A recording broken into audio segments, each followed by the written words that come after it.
नमस्कार, पल्लवीज रेसिपीमध्ये तुमचं स्वागत आहे। आज आपण बघणार आहोत बीन्सची भाजी कशी करायची ते। चला तर मग रेसिपीला सुरुवात करूया। तर सगळ्यात आधी इथे एका कढईमध्ये आपण 1 चमचा तेल घालून घेऊया। तेल छान गरम झालं की यामध्ये आपण अर्धा चमचा जिरं घालूया। जिरं छान फुललं की यामध्ये 1 वाटी बीन्स घालूया आणि आपल्याला हे तेलामध्ये छान परतून घ्यायचं आहे। आता आपण यामध्ये चवीपुरतं मीठ घालूया आणि पुन्हा एकदा हे व्यवस्थित मिक्स करून घेऊया।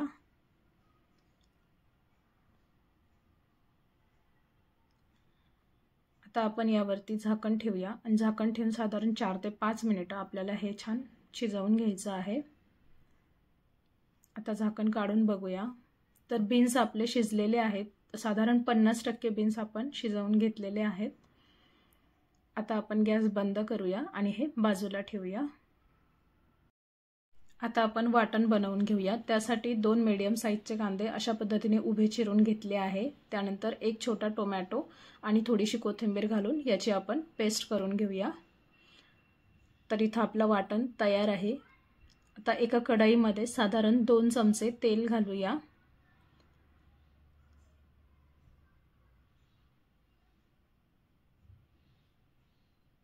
तेल छान गरम झालं की यामध्ये आपण अर्धा चमचा जिरं घालूया आणि बारीक कट करून घेतलेला लसूण घालूया 7 ते 8 पाकळ्या। 1 मिनिटभर आपल्याला हा लसूण छान फ्राय करून घ्यायचा आहे। आता आपण यामध्ये तयार असलेलं वाटण घालूया आणि हे वाटण आपल्याला छान शिजवून घ्यायचं आहे।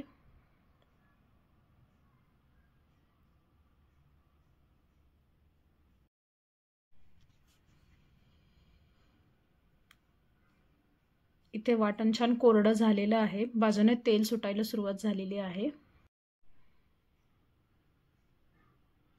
आता आपण यामध्ये मसाले घालूया। तर त्यासाठी इथे मी पाव चमचा हळद घेतली आहे, 1 चमचा लाल तिखट आणि 1 चमचा कांदा लसूण मसाला घेतलेला आहे। आता वाटणाबरोबर आपण हे छान एकजीव करून घेऊया आणि वाटणाला छान तेल सुटेपर्यंत हे शिजवून घ्यायचं आहे। तर वाटण आपलं शिजलेलं आहे। आता आपण यामध्ये फ्राय करून घेतलेले बीन्स घालूया।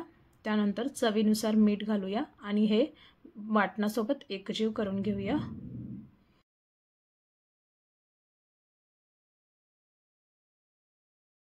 तर इथे 1 मिनिटभर आपण बीन्स वाटणासोबत छान परतून घेतलेले आहेत। आता आपल्याला यामध्ये साधारण 1 ग्लास गरम पाणी घालायचं आहे आणि हे बीन्स छान शिजवून घ्यायचे आहेत। तर साधारण 5 मिनिटं आपल्याला ही भाजी शिजवून घ्यायची आहे।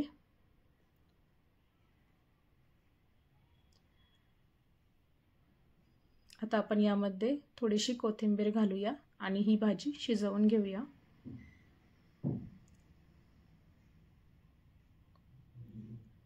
एक 5 मिनिटांनंतर भाजी छान दाटसर झालेली आहे आणि छान तेलही सुटलेलं आहे।